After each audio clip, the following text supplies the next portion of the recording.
So with regards to the current Trump plan, the ceasefire, and now with Palestinian being a budding state, can you discuss regarding the readiness of the state of Palestine to take over the governance in Gaza? Are we ready? Yes. Are we prepared? Thank you for that question. Yes, we're very ready, and we have been ready for some time. It is the Palestinians that have presented a draft plan for the relief and reconstruction in Gaza, and we've taken that plan to the Arab world. It was approved by the Arabs. Then we took that plan that became Palestinian Arab to the Islamic community, and it was approved by the Palestinian Arab and Islamic community. And we got positive vibes from the world at large. I think that is the only plan at the table today. There is no other plan on relief and reconstruction. And that plan is submitted to the EU, it's submitted to the world, and it will be the framework by which the funding or the funders conference will be held in Egypt on garnering support, financial support to the plan. That plan is estimated to cost $67 billion. It's probably plus or minus, probably plus, because you will only assess with more stringent measures when you are on the ground. But regardless, 67 billion is a very large amount, and that amount needs to be collected in one way or another. But it starts with relief efforts, then construction in the medium term, and then construction in the longer term, and it will span 5 years.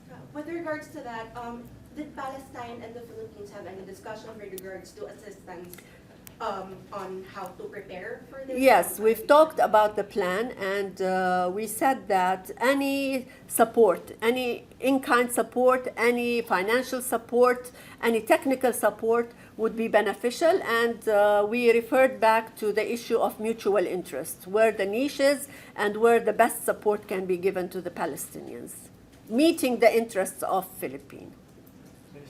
Yes. Yeah, related to that, Israel, as expected, has opposed the involvement of the Palestinian Authority to implementing the.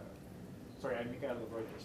So Israel has proposed the implementation of the Trump plan by the Palestinian Authority. So, what steps are you doing to oppose it? Who are you talking to? Are there discussions directly with the U.S.? And if so, what are the key talking points that are being discussed?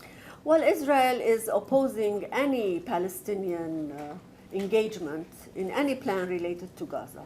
And Israel says this very openly. But as Palestinians, the only entity that has a mandate, a legal and administrative mandate, over the occupied territory is the PLO and the Palestinian Authority.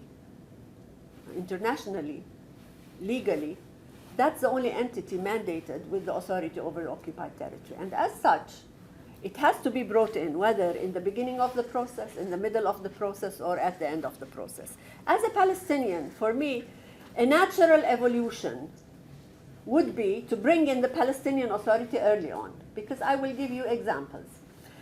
If now, in the relief and reconstruction phase, they are talking about rules and regulations in Gaza, the educational system in Gaza, the healthcare system in Gaza, the water system, the electricity system. They will go back to the rules and regulations on the West Bank, because everything is tied together. We're talking about one entity, one occupied territory. So if they will go back to the core, why not involve the core early on? And this is the argument that we are using. I mean, in the final analysis, you will be bringing in the Palestinian Authority. You might as well bring it in early on to spare yourselves duplication, conflict between whatever will be imposed in Gaza versus what is already operational on the West Bank. And what steps are being done in order for that? We are talking to the whole world. We are talking sometimes directly or indirectly to the United States, but through our allies in the Arab world and in Europe. And if you hear statements coming out of the EU member states, for example, you would hear most of them saying that the Palestinian Authority needs to be engaged early on. And what's your outlook in terms of it actually happening? We need to continue trying, because to me that's a natural thing to do. So we will do whatever it takes to continue convincing on the necessity of that engagement.